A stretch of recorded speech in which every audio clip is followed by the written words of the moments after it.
2 கொரிந்தியர் 4:17-18. மேலும் காணப்படுகிறவைகள் அல்ல, காணப்படாதவைகளை நோக்கி இருக்கிற நமக்கு அதிசீக்கிரத்தில் நீங்கும் லேசான நம்முடைய உபத்திரவம் மிகவும் அதிகமான நித்திய கன மகிமையை உண்டாக்குகிறது. வேகமாக வாசிச்சிட்டோனோ. மேலும் காணப்படுகிறவைகள் அல்ல, காணப்படுகிற இந்த சூரிய சந்திர நட்சத்திரம் இந்த பூமி மனுஷன் இதெல்லாம் காணப்படாதவைகளை நோக்கி இருக்கிற நமக்கு, காணப்படாத தேவன் அவர் பேசிய வார்த்தைகள் அதெல்லாம் அந்த காணப்படாதவைகள். ஆவி மண்டலத்தில் என்ன நடக்கிறது, அது இயற்கை மண்டலத்தை இயற்கை கண்ணை வச்சு பார்க்க முடியாது. ஆவி மண்டலத்தில் நடக்கிற அந்த காணப்படாதவைகள் அவைகளை நோக்கி இருக்கிற நமக்கு. அப்போ அதை பார்க்கவே முடியாதுன்னா ஏதோ ஒரு விதத்தில் பார்க்குறோம்னு சொல்கிறாரு. காணப்படாதவைகளை நோக்கி இருக்கிற நமக்கு கர்த்தருடைய வசனம் வருது. பரலோகம் இருக்கா? ஆமாம் இருக்குது. கர்த்தர் இருக்கிறாரா? இருக்கிறாரு. தேவதூதர்கள் இருக்கிறாரா? இருக்கிறாங்க. சுவிசேஷம் இருக்கா? இருக்குது.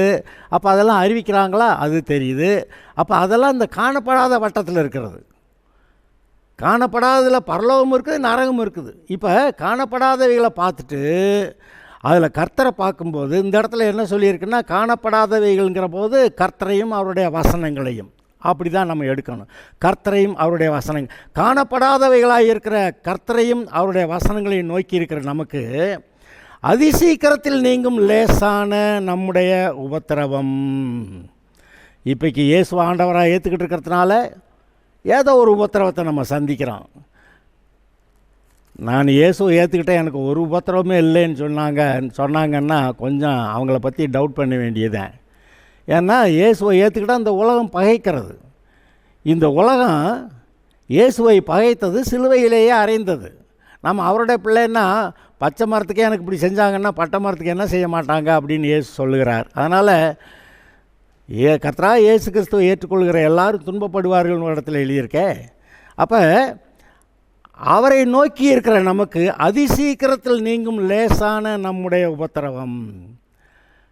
இங்கே பாருங்க, நீங்கள் இயேசுவை ஏற்றுக்கிட்டதுனால உண்டாகிற உபத்திரவங்கள் அது உண்மையாகவே நமக்கு மேன்மையை கொடுக்கக்கூடியது. அந்த உபத்திரவங்கள் மிகவும் அதிகமான நித்திய கன மகிமையை உண்டாக்குகிறது. நீங்கள் எந்த அளவுக்கு கர்த்தருக்காக அந்த உபத்திரவங்களை அனுபவிக்கிறீங்களோ அந்த அளவுக்கு உங்களுக்கு அங்கே பலன் பரலோகத்தில் இருக்கிறது. நாம் எல்லாரும் கிறிஸ்துவின் நியாயாசனத்துக்கு முன்பாக வெளிப்பட வேண்டும்னு எழுதியிருக்கேன். நாம் எல்லாரும் இதே 5வது அதிகாரத்தில் 10வது வசனம் வாசிக்கிறேன். ஏனென்றால் சரீரத்தில் அவனவன் செய்த நன்மைக்காவது தீமைக்காவது தக்க பலனை அடையும்படிக்கு நாம் எல்லாரும் கிறிஸ்துவின் நியாயாசனத்துக்கு முன்பாக வெளிப்பட வேண்டும். வெள்ளை சிங்காசன நியாய தீர்ப்பு அது அவங்க ரட்சிக்கப்படாதவங்க நரகத்துக்கு போகிற நியாய தீர்ப்பு. ஆனால் விசுவாசிகள் ரட்சிக்கப்பட்டவர்கள் அவங்க எல்லாரும் கிறிஸ்துவின் நியாயாசனத்துக்கு முன்பாக வெளிப்பட வேண்டும். அவங்கவுங்க செய்த நன்மைகளுக்கு ஏற்ற பலனை அங்கே பெறுகிற காலம் அது. அதை தான் இந்த 17வது வசனத்தில் அதிசீக்கிரத்தில் நீங்கும் லேசான நம்முடைய உபத்திரவம் மிகவும் அதிகமான நித்திய கனமகிமையை, நித்தியமான கனம் மகிமையை உண்டாக்குகிறது. நாம் கர்த்தரை கனம் பண்ணணும்னு நம்ம சொல்லுவோம். ஆனால் கர்த்தர் தன்னை விசுவாசிக்கிற தான் பிள்ளைகளை கனம் பண்ணுறாருன்னு வாசிருக்கீங்களா? சங்கீதம் 91:15 அவன் என்னை நோக்கி கூப்பிடுவான், நான் அவனுக்கு மறு உத்தரவு அருளி செய்வேன். அத்தோடையா ஆபத்தில் நானே அவனோடு இருந்து அவனை தப்புவித்து அவனை கனப்படுத்துவேன். நம்ம என்ன சொல்கிறோம், நம்ம கர்த்தரை கனம் பண்ணணும், ஒவ்வொரு காரியத்திலும் கர்த்தருக்கு பிரியமானதை செஞ்சு இந்த உலகத்துக்கு முன்னாடி அவங்கெல்லாம் கர்த்தரை மகிமைப்படுத்தாமல் அவங்க வேறு எதையே மகிமைப்படுத்திக்கிட்டு இருக்கும்போது நீங்கள் கர்த்தருக்கு பிரியமானதை செஞ்சு கர்த்தரை கனம் பண்ணணும் அப்படியெல்லாம் சொல்லுவோம்.